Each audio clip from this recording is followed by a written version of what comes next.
أما بعد فأعوذ بالله من الشيطان الرجيم بسم الله الرحمن الرحيم وقضى ربك ألا تعبدوا إلا إياه وبالوالدين إحسانا إما يبلغن عندك الكبر أحدهما أو كلاهما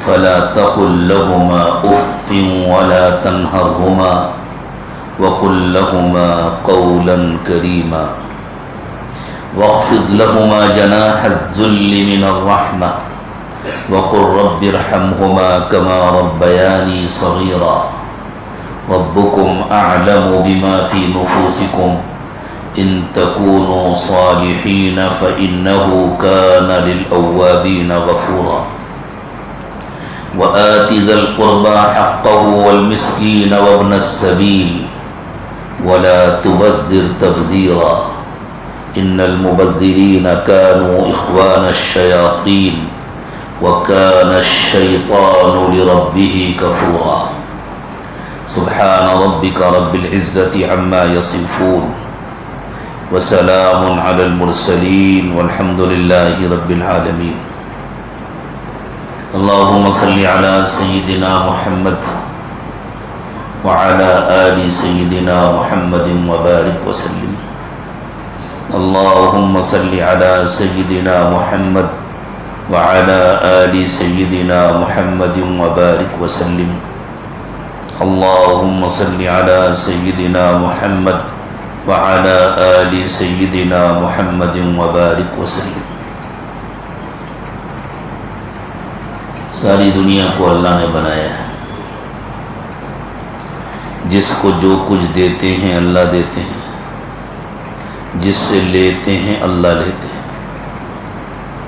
خود اللہ تعالیٰ نے اپنے نبی صلی اللہ علیہ وسلم کو اس دعا کی تلقین فرمائی کہ آپ اللہ سے یہ کہا کریں، حکم دیا، قل، آپ یوں کہیے، اللہم مالک الملک، اے اللہ، اے اقتدار کے مالک، تؤتی الملک من تشاء، آپ جس کو چاہتے ہیں حکومت دیتے ہیں، وتنزع الملک ممن تشاء، آپ جس سے چاہتے ہیں حکومت اور اقتدار چھین لیتے ہیں، وتعز من تشاء، آپ جسے چاہتے ہیں عزت دیتے ہیں، وتذل من تشاء، آپ جسے چاہتے ہیں ذلیل کرتے ہیں، بیدک الخیر، ساری بھلائی آپ کے ہاتھ میں،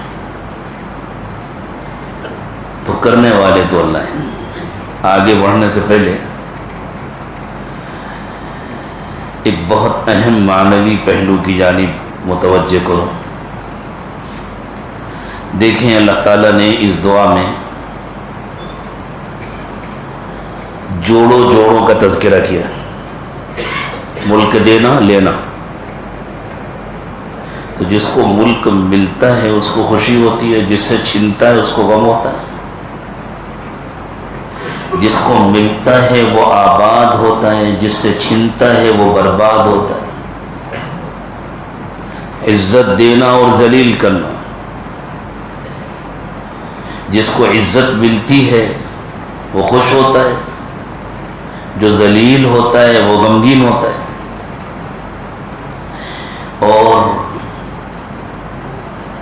غم کے جو اسباب ہیں، تکلیف کے جو اسباب ہیں، انہی کو تو شر کہا جاتا ہے نا،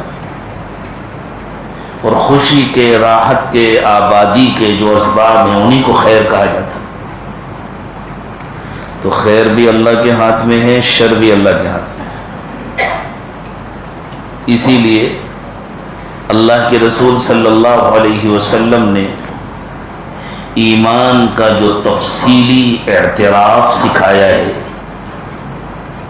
اس میں یہ فرمایا کہ تم یہ مانو والقدر خیرہ وشرہ من اللہ تعالی، کہ جتنے فیصلے ہوتے ہیں بھلائی کے ہوں یا برائی کے ہوں، میں اس کا اقرار کرتا ہوں کہ وہ سب اللہ کی طرف سے ہوتے ہیں۔ تو یہاں دونوں باتوں کا تذکرہ ہونا ہے نا، تؤتی الملک من تشاء خیر ہے، وتنزع الملک ممن تشاء شر ہے، وتعز من تشاء خیر ہے، وتذل من تشاء شر ہے۔ تو بظاہر اس کا تقاضا یہ تھا کہ کہا جاتا بیدک الخیر والشر، اللہ خیر بھی آپ کے ہاتھ میں، شر بھی آپ کے ہاتھ میں۔ لیکن اللہ نے بندے کو ادب سکھایا کہ جب تم اللہ سے دعا مانگو تو اللہ کی طرف شر کی نسبت نہ کرو، سمجھو کہ سب کچھ اللہ کرتے ہیں لیکن زبان سے نہ کہو، زبان سے صرف خیر کی نسبت کرو، بیدک الخیر۔ یہ ادب ہے جو اللہ تعالیٰ نے ہمیں سکھایا۔ اس زمانے میں نوجوانوں کے لیے بڑا مسئلہ ہو گیا، مغربی تہذیب نے ان کو ادب سے محروم کر دیا، اور اسی مغربی تہذیب کے اثرات پڑے ہیں کہ ان کے اندر اس قسم کے سوالات پیدا کر دیے، یہ کہاں لکھا ہے، یہ کہاں لکھا ہے۔ یہ ہر بات کا لکھا ہونا ضروری نہیں ہے، کچھ اشارے بھی تو ہوتے ہیں نا۔ یہ کہیں لکھا ہے کہ اللہ کی طرف شر کی نسبت نہ کرو، نہیں لکھا نا، لیکن خود اللہ نے جب دعا سکھائی تو صرف خیر کا تذکرہ کیا، شر کا تذکرہ نہیں کیا، حالانکہ اس سے پہلے جو مضامین ہیں ان میں خیر و شر دونوں جمع ہیں۔ تو کچھ باتیں ہوتی ہیں جو اشاروں میں بتلائی جاتی ہیں، اور اشاروں کو سمجھنا ہر ایک کے لیے آسان نہیں ہوتا، اس لیے جو سمجھدار ہیں ان پر اعتماد کی ضرورت ہوتی ہے، اسی کا نام ہے تقلید۔ سمجھو بچوں اس کو، جو سمجھدار ہیں، جو اہل علم ہیں، جن کو اللہ تعالیٰ نے گہرا علم عطا فرمایا ہے، جن کو اللہ نے بصیرت عطا فرمائی ہے، ان کی سمجھ پر چھوٹوں کا اعتماد کرنا اور اس طریقے پھر اعتماد کر کے اللہ اور اس کے رسول کا حکم پورا کرنا، یہی تو تقلید ہے۔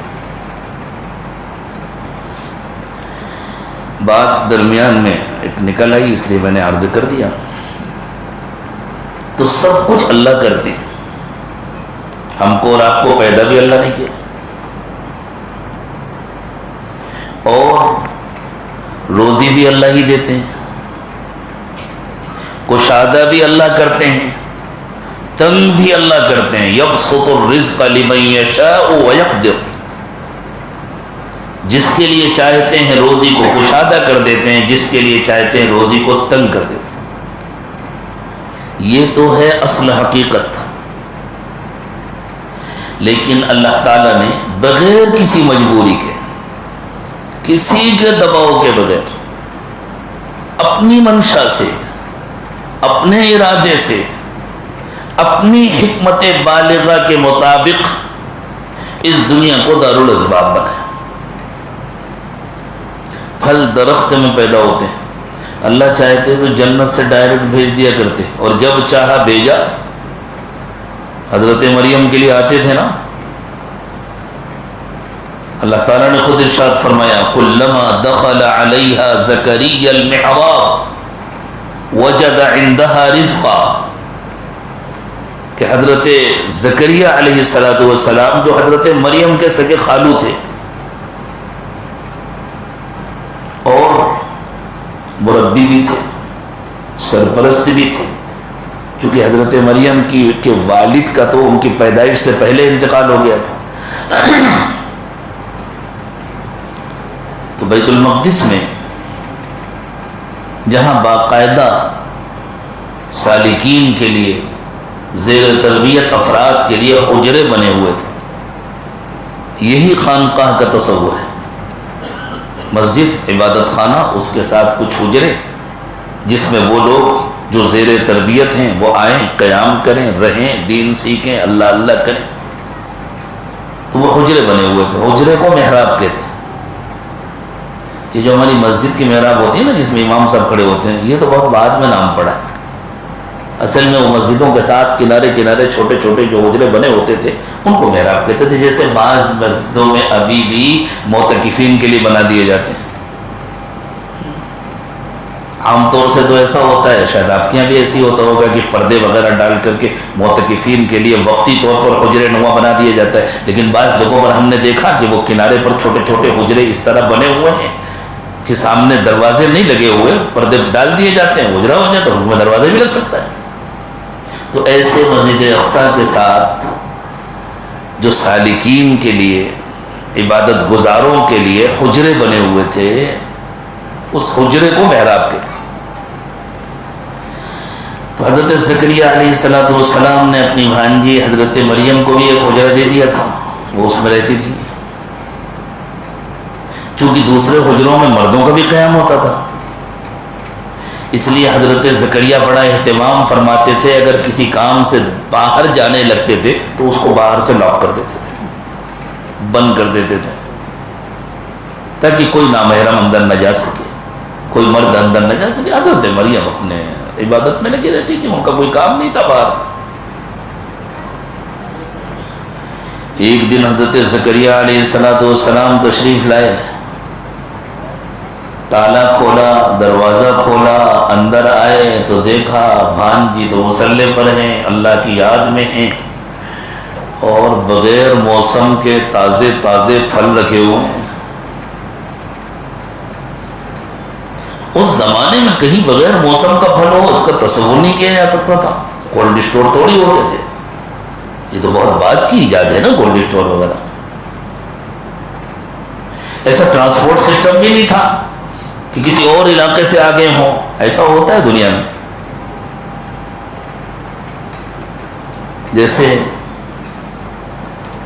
ہمارے یہاں یہ گرمی کا موسم ہے، تو ساؤتھ افریقہ میں، ساؤتھ امریکہ میں، آسٹریلیا میں سخت سردی کا موسم، وہاں مئی جون میں خطرناک سردی ہوتی ہے، اور جب ہمارے یہاں سردی ہوتی ہے تو وہاں گرمی ہوتی ہے۔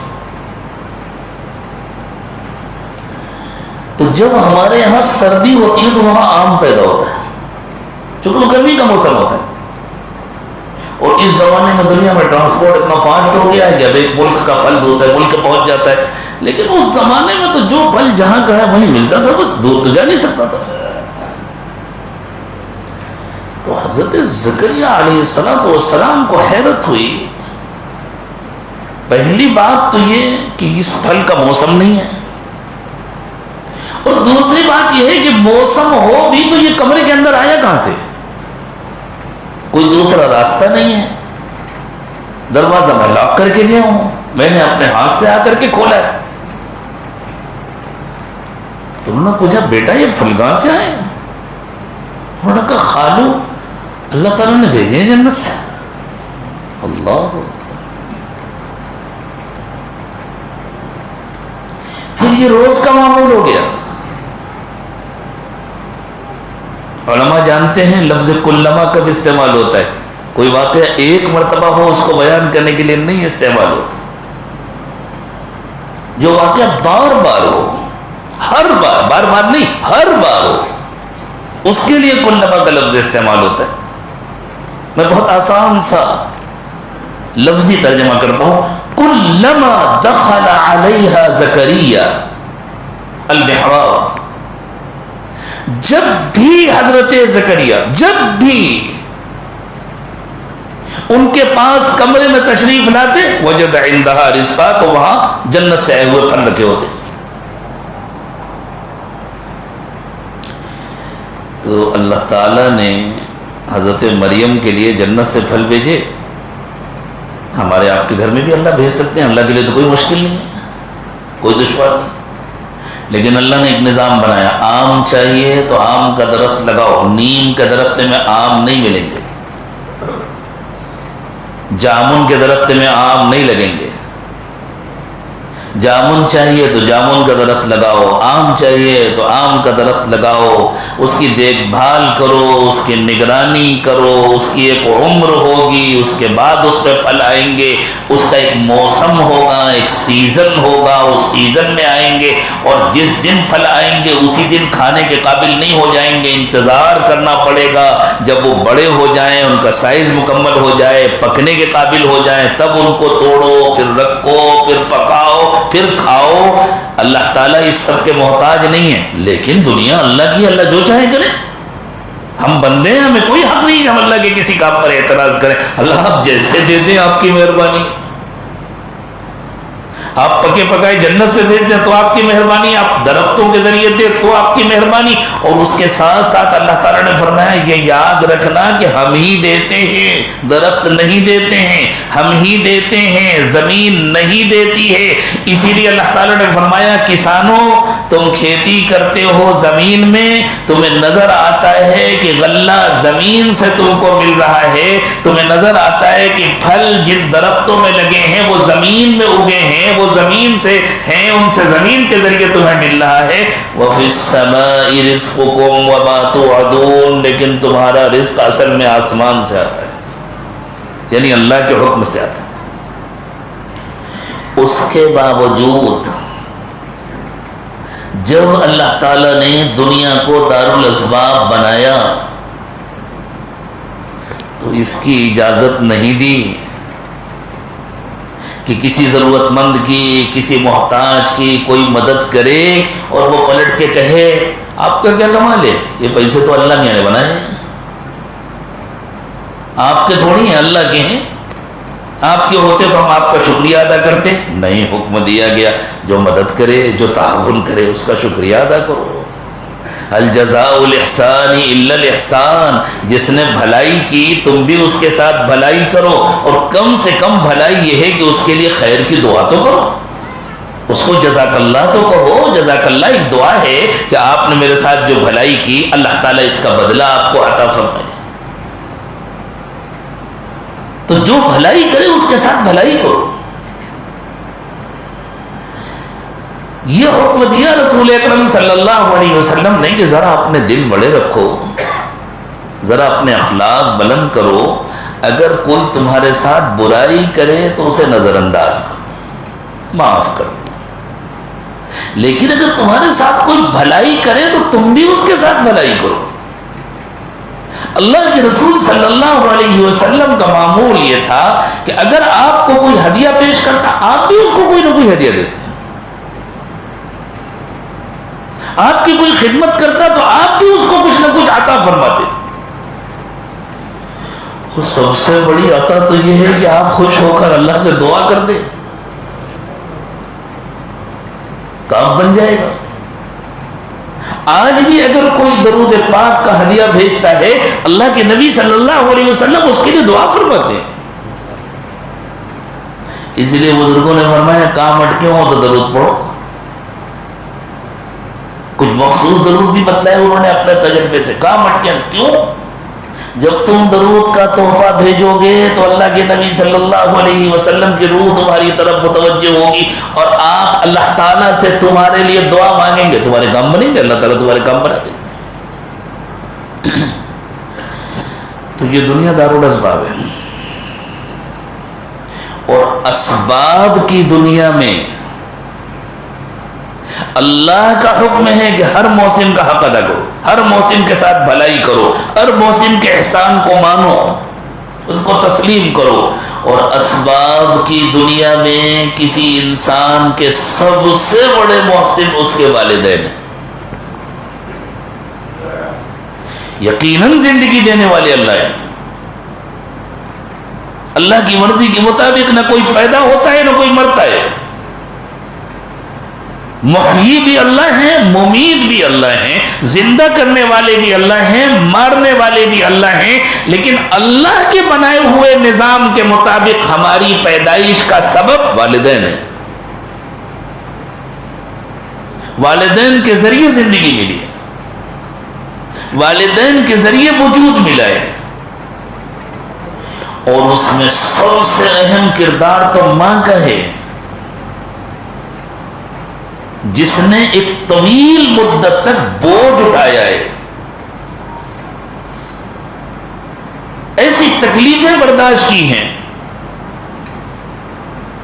کہ کوئی تھوڑی دیر برداشت نہ کر سکے. اللہ تعالیٰ نے خود فرمایا حملتہ امہ کرہا ووضعتہ کرہا. غور کرو کتنی مشقت کے ساتھ تمہارے وجود کو اپنے وجود کے اندر سنبھال کر رکھا ہے. اور کتنی تکلیف اور مشقت کے ساتھ تم کو جنم دیا، گویا مر کر دوبارہ زندہ ہوتی ہے عورت۔ بچے کی پیدائش کا جو عمل ہے وہ کوئی معمولی عمل نہیں ہے۔ تو صرف یہ کہہ دینا کافی نہیں ہے کہ مارنے جلانے والے تو اللہ ہے، یقیناً مارنے جلانے والے اللہ ہیں، لیکن اللہ نے دنیا کو دارالاسباب بنایا ہے۔ تو اللہ تعالیٰ نے انسان کے وجود کا سبب بنایا ہے ماں باپ کو، چونکہ حقیقت میں سب کچھ کرنے والے اللہ ہیں، اس لیے اللہ تعالیٰ نے فرمایا دیکھو پہلے نمبر پر تو تمہارے ذمے ہمارا حق ہے، اس لیے کہ حقیقت میں پیدا کرنے والے ہم ہیں، حقیقت میں سب کچھ دینے والے ہم ہیں، اس لیے پہلے نمبر پر تو تمہارے ذمے ہمارا حق ہے۔ لیکن پھر ہم نے تمہارے والدین کو تمہاری پیدائش کا ذریعہ بنایا، اس لیے ہمارے بعد دوسرے نمبر پر دنیا میں تمہارے اوپر سب سے بڑا حق تمہارے والدین کا ہے۔ اب کسی کے ذہن میں آئے گا اللہ کا حق، والدین کا حق، نبی کا تو تذکرہ ہی نہیں آیا، تو کیا نبی علیہ السلام کا کوئی حق نہیں ہے؟ نبی علیہ السلام کا جو حق ہے وہ اللہ کے حق کا ایک حصہ ہے، دین کا جو حق ہے وہ اللہ کے حق کا ایک حصہ ہے، دین سکھانے والوں کا جو حق ہے وہ اللہ کے حق کا ایک حصہ ہے، اساتذہ اور مشائخ کا جو حق ہے، اساتذہ اور مشائخ اپنی کوئی بات تھوڑی کرتے ہیں، وہ تو اللہ کی بات کرتے ہیں، اللہ کے نبی اپنی کوئی بات تھوڑی کرتے ہیں، وَمَا يَنطِقُ عَنِ الْهَوَىٰ إِنْ هُوَ إِلَّا وَحْيٌ يُوحَىٰ، وہ اپنی مرضی سے کوئی بات نہیں کرتے، وہ تو اللہ کی اتاری ہوئی بات انسانوں تک پہنچاتے ہیں۔ اس لیے اللہ کے حق میں نبی کا حق، اساتذہ کا حق، مشائخ کا حق، اللہ والوں کا حق، وہ سب شامل ہو گیا۔ دوسرے نمبر پر والدین کا حق ہے۔ جب تک ان حقوق میں ٹکراؤ نہ ہو، ذرا بہت توجہ سے سننے کی بات ہے، جب تک ان حقوق میں ٹکراؤ نہ ہو، اللہ کے حق میں اور والدین کے حق میں، اس وقت تک تم کو دونوں کا حق ادا کرنا ہے۔ لیکن اگر خدا نہ خواستہ ان میں ٹکراؤ ہو جائے، حقوق میں تو ٹکراؤ نہیں ہوتا، تقاضوں میں ٹکراؤ ہو جائے، مطالبے میں ٹکراؤ ہو جائے، اللہ کا ایک مطالبہ اور والدین کا اس کے برخلاف مطالبہ، تو پھر تمہیں والدین کا حق ادا کرنا ہے، مطالبہ نہیں پورا کرنا۔ اللہ کرے کہ بات پوری گہرائی سے سمجھی جائے، اور چونکہ مجھے بڑوں کے ساتھ بچوں کو بھی سمجھانا ہے، چھوٹے عمر والوں کو بھی سمجھانا ہے، اس لیے میں پوری کوشش کر رہا ہوں کہ آسان سے آسان الفاظ کا انتخاب ہو۔ بڑا مسئلہ ہو گیا ہے، زبانیں بدل گئی ہیں، نئی نسل کی زبان مغربی اور ہم پرانوں کی زبان خالص مشرقی، ہم اردو والے وہ انگلش والے۔ اللہ کرے اپنی زبان بھی پڑھنے اور سمجھنے کی توفیق ہو۔ جو قوم اپنی زبان بھول جاتی ہے وہ اپنی تہذیب سے کٹ جاتی ہے، اس کی مثال ایسی ہوتی ہے جیسے کسی درخت کو زمین سے اکھاڑ دیا گیا ہو، اس کی کہیں جڑ نہ ہو۔ اس لیے میں بچوں سے درمیان میں کہوں گا خوب پڑھو، لیکن اپنی زبان بھی پڑھو، خوب ترقی کرو، لیکن اللہ کو نہ بھولو، اپنی حقیقت کو نہ بھولو، ورنہ تم بغیر زمین کے درخت ہو جاؤ گے، جس کی کوئی جڑ نہیں ہوگی، جس کی کوئی بنیاد نہیں ہوگی۔ تو میں پوری کوشش کر رہا ہوں اور کروں گا انشاءاللہ کہ بہت آسان الفاظ میں سمجھوں۔ دیکھو ایک ہوتا ہے حق، حق تو اللہ نے مقرر کیا ہے، اس لیے اللہ کا حق اور والدین کا حق اس میں کبھی ٹکراؤ نہیں ہو سکتا۔ ایک ہوتا ہے تقاضا، اس میں ٹکراؤ ہو سکتا ہے۔ تو اگر تقاضوں میں ٹکراؤ ہو جائے تب بھی تمہیں حق ادا کرنا ہے، اور اگر تقاضوں میں ٹکراؤ ہو جائے تو پھر اللہ کے حکم کے خلاف جس کا بھی تقاضا ہو اسے پورا نہیں کرنا۔ اس کو مزید واضح کیا خود اللہ تعالیٰ نے قرآن پاک میں۔ ایک دوسرے مقام پر ارشاد فرمایا وَإِن جَاهَدَاكَ عَلَىٰ أَن تُشْرِكَ بِي مَا لَيْسَ لَكَ بِهِ عِلْمٌ، اگر تمہارے ماں باپ تم کو شرک کرنے پر مجبور کریں، شرک اللہ کی سب سے بڑی نافرمانی ہے، اس کے اندر ساری نافرمانیاں شامل ہو گئیں، اگر تمہارے ماں باپ تم کو اللہ کی نافرمانی کا حکم دیں،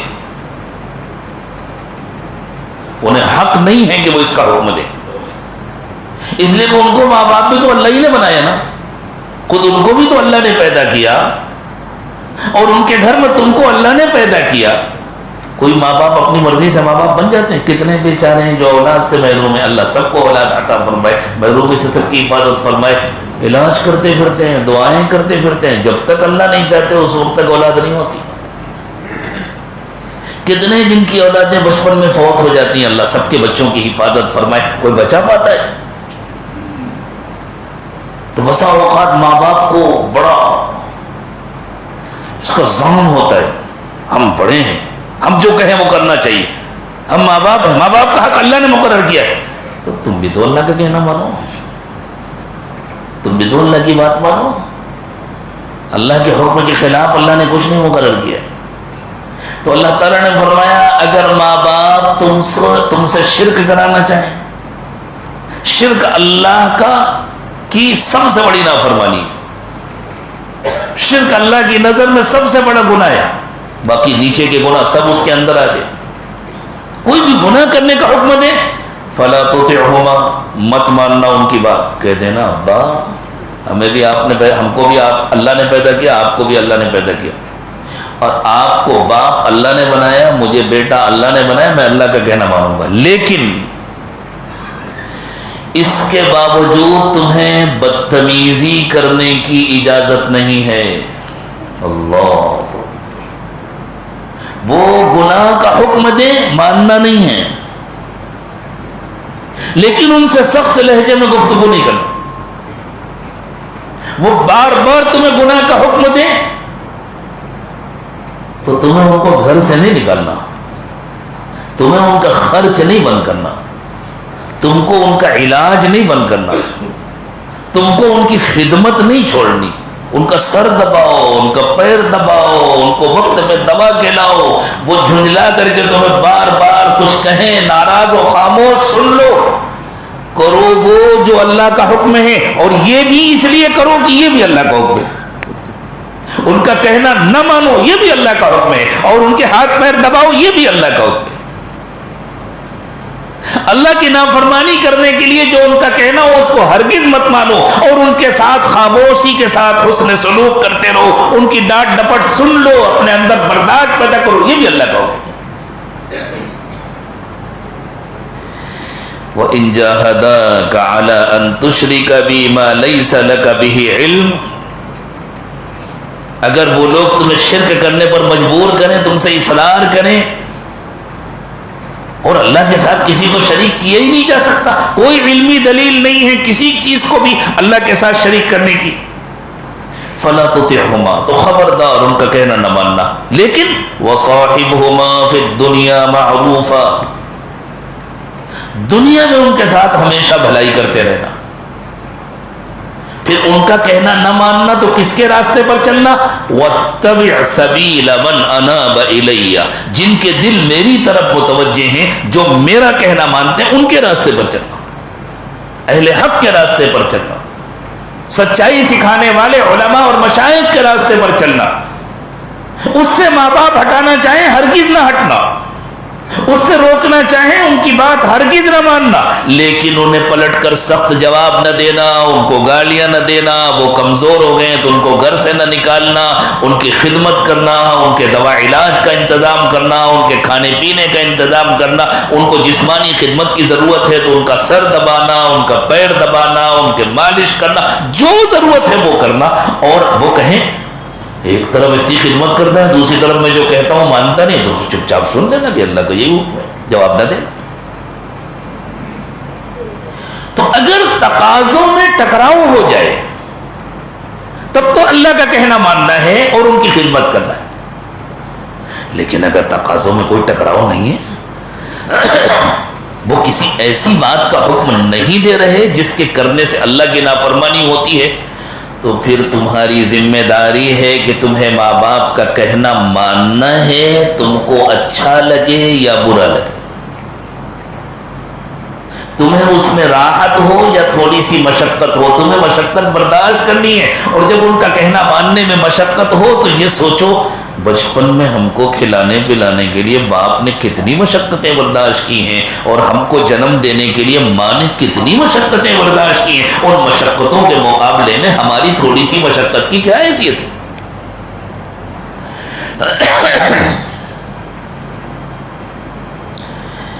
ماں باپ اللہ تعالیٰ کا سب سے بڑا، سب سے قیمتی اور سب سے خوبصورت تحفہ ہے. اور ہر بچہ اور ہر بچی یہ سمجھے کہ اگر اللہ نے عمر میں برکت دی، صحت اور عافیت سے رکھا، تو ایک دن ہمیں بھی ماں باپ بننا ہے انشاءاللہ. اللہ سب کو بنائے. اور اگر اللہ تعالیٰ نے عمر میں برکت دی تو ایک دن ہمیں بوڑھا بھی ہونا ہے، تو ہمارا کیا دل چاہتا ہے؟ ہمارا تو یہ دل چاہتا ہے نا کہ ہمارے بچے ہماری خوب خدمت کریں، ہمارا خوب کہنا مانیں. تو پھر تم جن کے بچے ہو ان کی خوب خدمت کرو، ان کا خوب کہنا مانو، ان کو آرام پہنچاؤ، ان کا دل خوش کرو. اللہ اکبر. چونکہ ماں باپ کو اللہ نے پیدائش کا ذریعہ بنایا ہے، اس لیے اللہ تعالیٰ اتنا لحاظ فرماتے ہیں، اتنا لحاظ فرماتے ہیں کہ رسول اکرم صلی اللہ علیہ وسلم نے ارشاد فرمایا جنت تمہاری ماؤں کے پیروں کے نیچے ہے. عام طور سے باپ کے مقابلے میں ماؤں کی حق تلفی زیادہ ہوتی ہے. عورتیں بیچاری کمزور ہوتی ہیں. اس زمانے کی نہیں. اب تو حالات بہت بدل گئے. اب تو اکثر جگہوں پر عورتوں کی دہشت گردی کے واقعات سننے کو ملتے ہیں. ایسا لگتا ہے جیسے صدیوں کا انتقام لیا جا رہا ہے مردوں سے کہ بہت ہو چکا. لیکن عموماً عورت اپنی فطرت کے اعتبار سے کمزور ہوتی ہے. بیچاری جب بوڑھی ہو جاتی ہے، بچہ جوان ہو جاتا ہے، تو اس کا دل دھڑکتا رہتا ہے اب تو اس کی بیوی آ گئی، اب تو اس کے بچے ہو گئے، اب تو میری گھر میں کوئی حیثیت نہیں رہ گئی. اس لیے اللہ کے نبی صلی اللہ علیہ وسلم نے فرمایا چاہے تم جتنے بڑے ہو جاؤ، چاہے جتنے مضبوط و طاقتور ہو جاؤ، چاہے جتنے پیسے کما لو، لیکن اگر جنت میں جانا چاہتے ہو اور جنت نہ ملی تو کچھ بھی نہیں ملا. دنیا کی زندگی کئی دن کی ہے؟ دنیا کی زندگی تو ایک دن کی بھی نہیں ہے. اللہ تعالیٰ کے نظام کا ایک دن 1000 سال کے برابر ہوتا ہے. وَإِنَّ يَوْمًا عِنْدَ رَبِّكَ كَأَلْفِ سَنَةٍ مِّمَّا تَعُدُّونَ. تمہارے کیلنڈر کا 1000 سال اللہ کے نظام کا ایک دن ہوتا ہے. تو ہماری دنیا کی زندگی ایک دن کی ہے.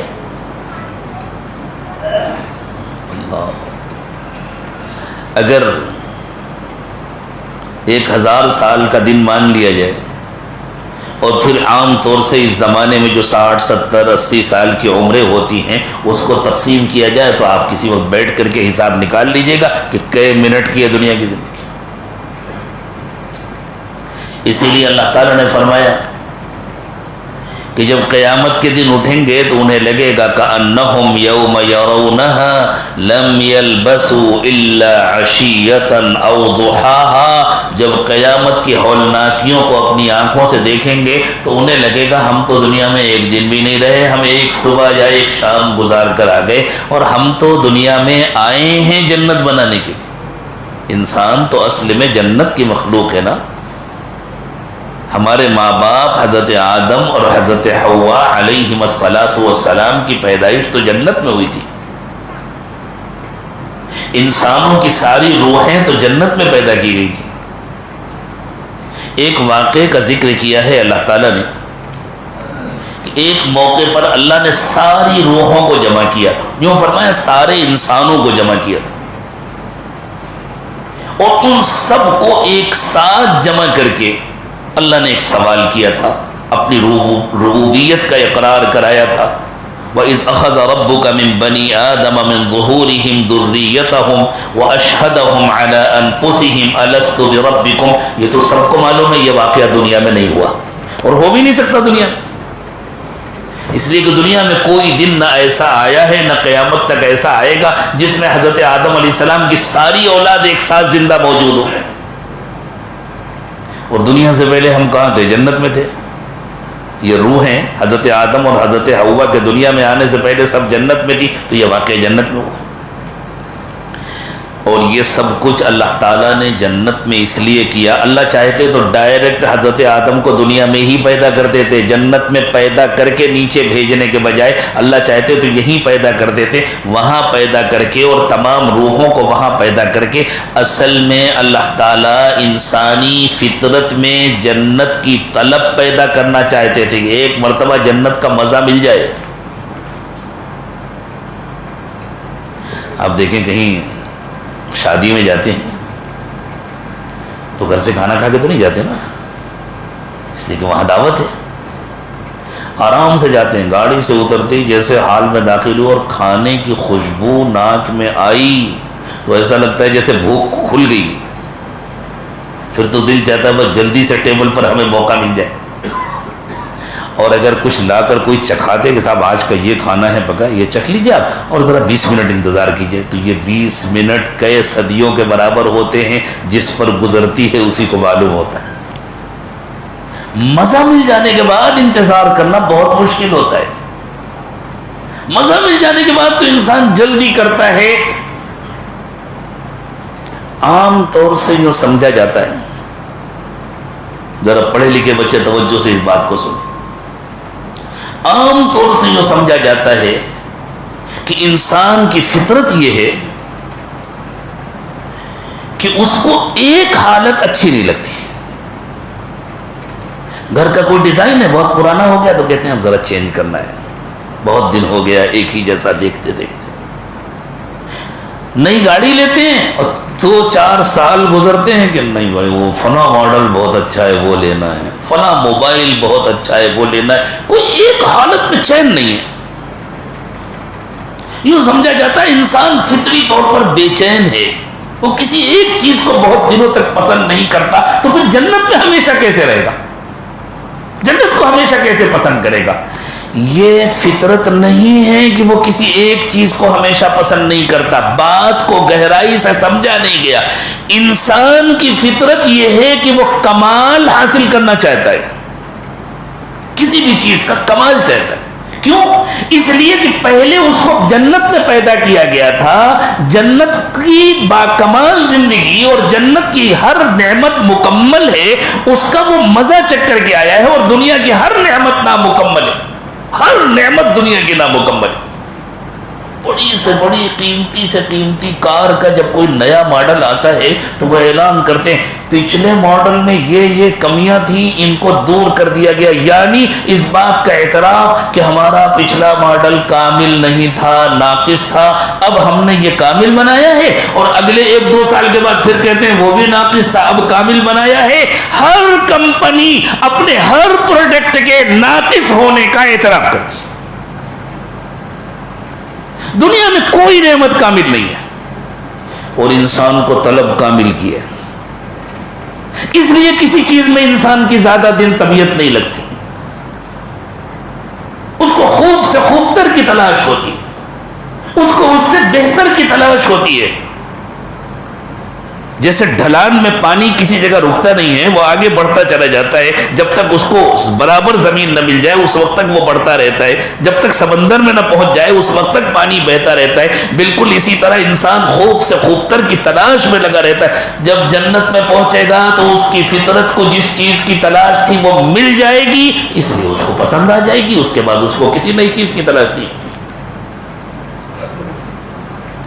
تو یہ ان لوگوں کا خیال ہے جو یہ کہتے ہیں نا کہ انسان کسی ایک حالت میں چین سے زیادہ دن نہیں رہ پاتا، یہ ان کا خیال ہے جن بیچاروں کو آخرت کی حقیقت نہیں معلوم، جن کو اس طلب کی حقیقت نہیں معلوم، جن کے پاس اللہ نے جن کو قرآن کا علم عطا فرمایا ہے اور جن کو انسان کی فطرت کا حقیقت میں علم ہے، جو انسان کی نفسیات سے واقف ہیں. اور خوب یاد رکھیے انسانی دنیا میں انسانی نفسیات سے حضرت محمد صلی اللہ علیہ وسلم کے برابر نہ کوئی واقف ہو سکا ہے نہ کوئی واقف ہو سکتا ہے، اس لیے کہ حضرت محمد صلی اللہ علیہ وسلم کو انسانی نفسیات کی اطلاع اللہ تعالیٰ نے دی ہے. اور اللہ تعالیٰ نے فرمایا ہم جتنا انسان کو جانتے ہیں خود انسان اتنا اپنے آپ کو نہیں جانتا. وَنَحْنُ أَقْرَبُ إِلَيْهِ مِنْ حَبْلِ الْوَرِيدِ، ہم تو اس کے رگ جان سے بھی زیادہ قریب ہیں، ہم سے زیادہ اس کو کون جانے گا؟ تو سب سے زیادہ انسانوں کو اللہ تعالیٰ جانتے ہیں. جنت میں جانے کے بعد جس چیز کی تلاش ہے وہ مل جائے گی. تو ہم آئے ہیں دنیا میں جنت میں جانے کے لیے. جیسے ایک پانی کا قطرہ جو بادل سے اترتا ہے، کسی پہاڑ کی چوٹی پر برف بن کر جم جاتا ہے، کسی زمین پر گرتا ہے، وہ بہتا ہے، وہ بے قرار ہوتا ہے دوبارہ سمندر میں واپس جانے کے لیے. وہ نالوں کی شکل میں، نالیوں کی شکل میں، ندیوں کی شکل میں جب سمندر میں چلا جاتا ہے تو اسے قرار آ جاتا ہے. بالکل اسی طرح اللہ نے بھی انسان کو جنت سے بھیجا ہے، اس کی روح بے قرار ہوتی ہے جنت میں واپس جانے کے لیے. جو جنت میں واپس چلا گیا اس کو قرار آ جائے گا، جس کو جنت نصیب نہیں ہوئی اس کی بے قراری کبھی ختم نہیں ہوگی. تو اللہ کے نبی صلی اللہ علیہ وسلم نے فرمایا تمہیں جنت تو چاہیے، اور جنت ہر انسان کو چاہیے، ہر انسان کو جنت چاہیے. مومن کو بھی چاہیے، کافر کو بھی چاہیے، مشرک کو بھی چاہیے، موحد کو بھی چاہیے. ہر انسان کے دل میں جنت کی فطری طلب موجود ہے.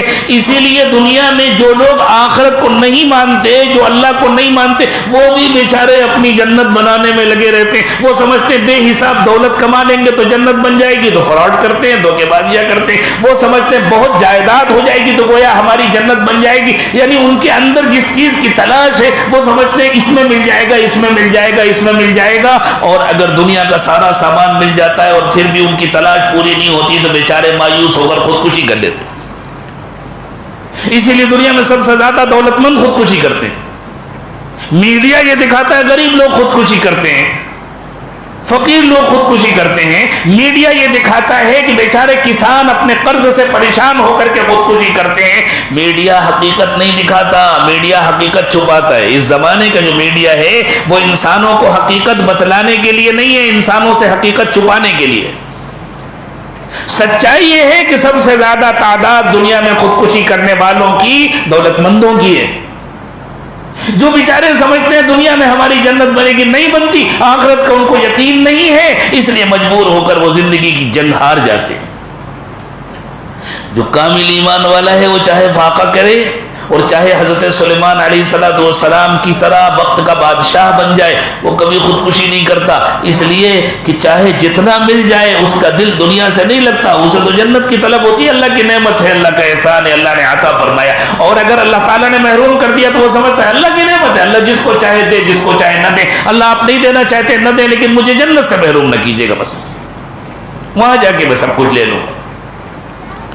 تو جنت کی طلب ہر انسان کے اندر ہے. اللہ کے نبی صلی اللہ علیہ وسلم نے فرمایا جنت چاہیے تو اپنی ماں کے پیروں کے نیچے تلاش کرو. یہ مطلب نہیں کہ جہاں امی بیٹھی ہوں وہاں پیر ہٹا کر کے زمین کھودنا شروع کر دو.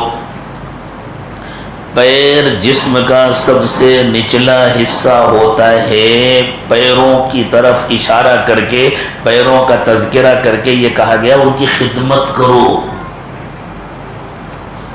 ان کے سامنے عاجزی سے رہو، تواضع اختیار کرو، چھوٹے بن کے رہو. چاہے تم دنیا والوں کے لیے بادشاہ بن گئے ہو، کروڑ پتی اور ارب پتی بن گئے ہو، بہت بڑے عالم ہو گئے ہو، بہت بڑے مقتدی اور پیشوا بن گئے ہو، دنیا کے لیے کچھ بھی ہو گئے ہو، اپنے آپ کو اپنی ماں کے پیر کے برابر بھی نہ سمجھو. اپنی ماں کے پیروں میں بیٹھو، ان کی خدمت کرو، ان کو خوش کرو، ان کی دعائیں لو. ان کی دعاؤں کی برکت سے اللہ تعالیٰ تمہیں جنت عطا فرمائے.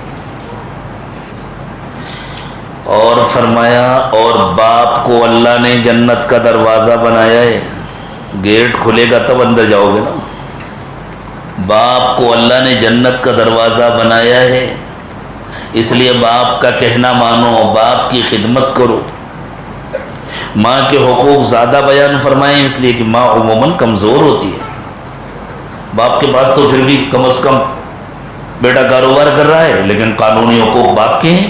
زمین جائیداد باپ کے نام لکھی ہوئی ہے، فیکٹری باپ کے نام لکھی ہوئی ہے، تو بیٹے کو ڈر لگتا ہے ابا اگر کسی دن کہہ دیں گے جاؤ جاؤ جاؤ اپنا کام کرو، جب ہم مر جائیں گے تب آ کر کے وراثت لے لینا، تو اس وقت ہم کیا کریں گے؟ تو عموماً باپ کا کچھ نہ کچھ دباؤ ہوتا ہے، لیکن ماں بیچاری عموماً بہت کمزور ہوتی ہے، اور ماں نے مشقت بھی زیادہ برداشت کی ہے، اس لیے ماں کے حقوق زیادہ بیان کیے گئے، اور ساتھ میں باپ کے بھی حقوق بیان کیے گئے۔ ماں باپ کو خوش کیے بغیر تمہیں جنت نہیں مل سکتی، اور جب ماں باپ کو خوش کیے بغیر تمہیں مرنے کے بعد جنت نہیں مل سکتی، تو ماں باپ کو خوش کیے بغیر دنیا کی تمہاری زندگی جنت کیسے بن سکتی ہے؟ دنیا میں تمہیں خوشیاں کیسے مل سکتی ہیں؟ تمہیں خوشیاں نہیں ملیں گے دنیا میں اگر تم نے ماں باپ کو ناراض کیا۔ ہاں پھر اس کا خیال رکھنا کہ اگر ماں باپ تم سے کسی ایسے کام کا تقاضا کریں جس سے اللہ ناراض ہوتے تو وہ بات نہ مان، لیکن صرف وہ بات نہ ماننا ہوگی، باقی تمہیں ہر حال میں ماں باپ کی خدمت کر۔ انسان کی ایک طبیعت ہے، جب بڑھاپا آتا ہے تو مزاج چڑچڑا ہو جاتا ہے، برداشت کم ہو جاتی ہے، اس لیے کہ بڑھاپے میں قوا کمزور ہو جاتے ہیں، اعصاب کمزور ہو جاتے ہیں، اور جب اعصاب کمزور ہوتے ہیں تو برداشت بہت کم ہو جاتی ہے، اس لیے بات بات میں غصہ آنے لگتا ہے۔ تو اللہ تعالیٰ نے فرمایا یہ تو ہوگا، تمہارے ماں باپ جب بوڑھے ہو جائیں گے تو ان کا مزاج بدل جائے گا، اور کل کو جب تم بوڑھے ہو گے تمہارا مزاج بدل جائے گا۔ یہ تو دنیا میں ہمیشہ سے ہوتا چلا آ رہا ہے، اور جب تک دنیا رہے گی ہوتا رہے گا۔ جس کو بھی اللہ تعالیٰ عمر طویل عطا فرمائیں گے، وہ جب اس عمر کو پہنچے گا تو اس کا مزاج بدلے گا۔ آج تمہیں دوسروں کی بات بری لگ رہی ہے، کل تمہاری بات تمہارے بچوں کو بری لگے گی۔ اس کا علاج برداشت کے سوا اور کچھ نہیں ہے۔ تو یہ سکھایا کہ ایسے موقع پر ماں باپ کی اصلاح کی کوشش مت کرو، اپنی اصلاح کرو۔ ان کا مزاج تو ایسے ہی رہے گا، اگر تمہارے اندر برداشت کی کمی ہے تو اپنی اصلاح کرو، اپنے اندر برداشت پیدا کرو، ان کو مت بدلو، اپنے آپ کو بدلو۔ کیسے مزاج بدل جاتا ہے بڑھاپے میں؟ کہتے ہیں ایک بڑے میاں ایک نوجوان حکیم صاحب کے پاس گئے، نبض دکھائی، اپنی تکلیفیں بتلائیں، اور حکیم صاحب نے کہا جی چچا میاں آپ تشریف رکھیں، میں انشاءاللہ آپ کو دوا دیتا ہوں، اللہ نے چاہا تو آرام ہوگا۔ انہوں نے کہا بیٹا میں کیا بتلاؤں، تمہاری بہت تعریف سن کر کے آیا ہوں، بہت دور سے آیا ہوں، بہت دیر سے آیا ہوں، مجھے رات بھر نیند نہیں آتی۔ انہوں نے کہا نہیں چچا کوئی پریشانی کی بات نہیں، اصل میں یہ بڑھاپے کی وجہ سے ہے۔ ان کو تسلی دینے کے لیے کہ آپ کی عمر ہے اس کا تقاضا ہے۔ کہ بیٹا رات میں کھانسی بھی بہت آتی ہے۔ کہا جی چچا یہ بھی بڑھاپے کی وجہ سے، وہ کھانا بھی ہضم نہیں ہوتا، ٹھیک سے بھوک بھی نہیں لگتی۔ کہا جی یہ بھی بڑھاپے کی وجہ سے، وہ دوا بھی لکھ رہا ہے بیچارہ اور ساتھ میں ان کو سمجھا رہا ہے۔ جب کئی باتیں کہی چچا میاں نے اور اس حکیم نے ہر بار بہت متانت کے ساتھ، بہت سنجیدگی سے، بہت محبت کے ساتھ ان کو سمجھایا کہ یہ بڑھاپے کی وجہ سے، بڑھاپے کی وجہ، تو چچا کو غصہ آ گیا۔ انہوں نے اٹھایا اپنا عصا جس کو ٹیک کر آئے تھے، ایک لگایا اس کے، آدھا کرسی میں لگا، آدھا ہاتھ میں لگا، اور کہا میں تو یہ سن کر آیا تھا کہ تم بہت قابل حکیم ہے، کس جاہل کے پاس لوگوں نے مجھے بھیج دیا، ہر بات میں رٹ لگا رکھی ہے بڑھاپے کی وجہ سے، بڑھاپے کی وجہ سے، بڑھاپے کی وجہ سے، اور کچھ پڑھا لکھا بھی ہے تو نے؟ وہ تربیت یافتہ تھے حکیم صاحب، انہوں نے مسکرا کے کہا چچا میاں یہ بھی بڑھاپے کی وجہ سے، یہ جو آپ کو اتنا غصہ آ گیا، یہ جو آپ نے ڈنڈا چلا دیا، یہ بھی بڑھاپے کی وجہ سے، یہ بھی آپ کی عمر کا تقاضا ہے۔ تو اللہ کہہ رہے ہیں یہ مزاج پیدا کرو۔ وہ جھنجھلائیں گے، وہ بات بات میں ٹوکیں گے، وہ بات بے بات ناراض ہوں گے، ان کے اندر بہت کم برداشت ہوگی، تمہیں اپنے اندر برداشت پیدا کرنی ہے، اور ہر وقت اس کا خیال رکھنا ہے ان کا بڑھاپا ہے، لیکن آج یہ جتنے کمزور ہیں اپنے بڑھاپے میں اس سے کہیں زیادہ کمزور تھا اپنے بچپن میں۔ اس وقت انہوں نے مجھے برداشت کیا۔ ایک صاحب بوڑھے ہو گئے تھے، آرام کر رہے تھے، ایک کوا آ کر شور کر رہا تھا، ان کو تکلیف ہو رہی تھی، بار بار آ کر بیٹھ جاتا تھا کوا. کوا بھی بڑا ضدی پرندہ ہوتا ہے، وہ آگے بیٹھ جاتا تھا. تو انہوں نے اپنے بیٹے سے کہا بیٹا یہ کاہے کی آواز ہے؟ بیٹے نے کہا ابا کوا ہے، میں بھگا دیتا ہوں. جا کے اس کو اڑا دیا. یہ ذرا آرام کرنے لگے، آنکھ لگی، پھر کوا آ گیا، اس نے پھر شور کیا، پھر ان کی آنکھ کھل گیا. بیٹا یہ آواز کیسی ہے؟ تکلیف ہو رہی. ابا کوا ہے. وہ 10-15 مرتبہ جب ابا نے پوچھا یہ آواز کیسی ہے، آواز کیسی ہے، تو اب صاحبزادے ماشاءاللہ پڑھے لکھے تھے، دولت مند تھے، باپ کی فیکٹری چلا رہے تھے، خیال نہیں تھا بنایا کس نے، لیکن اپنی دولت کا نشہ تھا. کہنے لگے کیا رٹ لگا رکھی ہے، آواز کیسی ہے، آواز کیسی ہے، 10 مرتبہ ہوتا ہے یہ کوا ہے. باپ نے کہا ٹھیک ہے بیٹا ایک کام کرو، ذرا وہ الماری کھولو. کھولا، وہ ڈائری نکال کے لاؤ. میری ڈائری نکال، ورق پلٹو، پلٹا، پڑھو اس میں کیا لکھا ہے. تو اس میں لکھا تھا میرا بچہ، عمر لکھی ہوئی انہی کی، میرا یہ بیٹا جس کا یہ نام ہے اس کی یہ عمر ہے، چھوٹا سا ہے. درخت پر آ کر کوا بیٹھا ہے. اس نے مجھ سے پوچھا ابا یہ کیا ہے، میں نے کہا کوا ہے. پھر تھوڑی دیر میں پوچھا ابا یہ کیا ہے، میں نے کہا کوا ہے. پھر تھوڑی دیر میں پوچھا ابا یہ کیا ہے، میں نے کہا کوا ہے. میرے بیٹے نے آج مجھ سے 40 مرتبہ پوچھا کہ ابا یہ کیا ہے، اور میں نے 40 مرتبہ اس کو بتلایا کہ یہ کوا ہے. کہا بیٹا پڑھو. بیٹا بھی بہرحال سمجھدار تھا، نہ سمجھی ہو گئی تھی، آنکھوں میں آنسو آ گئے. کہا بیٹا تم نے مجھ سے 40 بار پوچھا تھا، میں ناراض نہیں ہوا تھا، میں نے تم سے 10-12 بار پوچھ لیا، اپنے بڑھاپے کی کمزوری کی وجہ سے تو تمہیں اتنا غصہ آ گیا. اللہ یاد دلا رہے ہیں یہ بات، پروردگار عالم یاد دلا رہے ہیں کہ تمہارے ماں باپ یقیناً بڑھاپے میں کمزور ہو جائیں گے اور ان کا مزاج بدل جائے گا. یاد کرو ان دنوں کو جب تم کمزور تھے، جب تم اپنا ڈائپر نہیں چینج کر سکتے تھے، جب تم اپنے جسم کی گندگی نہیں دور کر سکتے تھے، جب تم اپنے ہاتھ سے کچھ کھا نہیں سکتے تھے، جب تم اٹھ کر بیٹھ نہیں سکتے تھے، جب تم چل پھر نہیں سکتے تھے، اس وقت تمہاری خدمت کس نے کی تھی اور کتنی محبت سے کی تھی، کتنی خوشی سے کی تھی، رات بھر جاگ کر کے تمہاری دیکھ بھال کی تھی. تمہیں اس کا قرض ادا کرنا ہے. یہ قرض ہے جو اللہ کی طرف سے تم پر ہے، تمہیں اس کا قرض ادا کرنا ہے. انہی ماں باپ نے تمہارے بچپن میں تمہاری کمزوری میں تمہاری کیسی دیکھ بھال کی ہے، تمہیں ان کا حق ادا کرنا ہے. اور حق یہ ہے کہ تم سے حق نہیں ادا ہو سکتا، اس لیے جتنا ہو سکے اتنا کرنا ہے. اور پھر پروردگار عالم سے ہاتھ اٹھا کر دعا کرنا ہے اللہ انہوں نے بچپن میں ہمارے ساتھ جو کچھ کیا ہے اس کا حق تو ہم سے نہیں ادا ہو سکتا، اللہ جو ہم خدمت کر رہے ہیں اسے قبول فرما لیجیے اور حق آپ ادا کر دیجیے. آپ ان کو شایان شان اجر عطا فرمائیے اور آپ حق ادا کیجیے. اللہ نے فرمایا یاد کرو جب تم جوان ہو جاؤ گے، جب تم جوان ہوگے تو ماں باپ بوڑھے ہو جائیں گے، یقینی بات ہے، عمر تو دونوں کی بڑھے گی نا.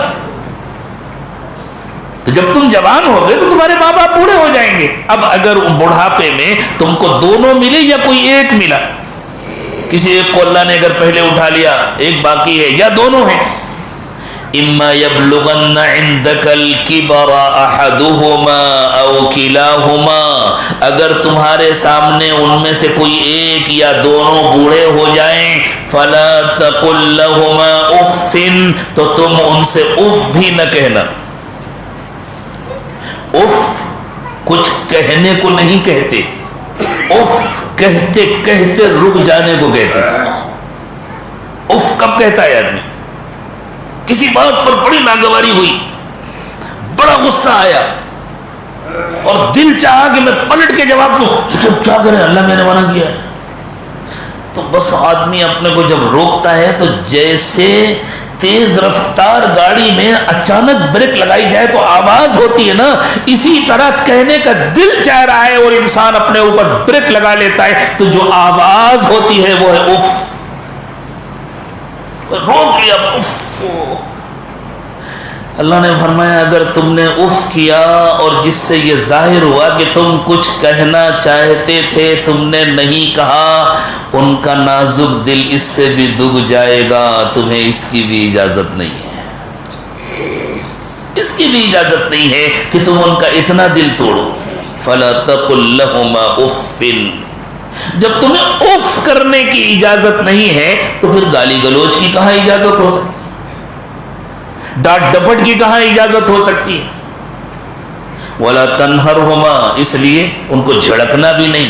وقل لهما قولا کریما، ہمیشہ ان کو نرم جواب دینا. کیا ہوتا ہے سمجھیے،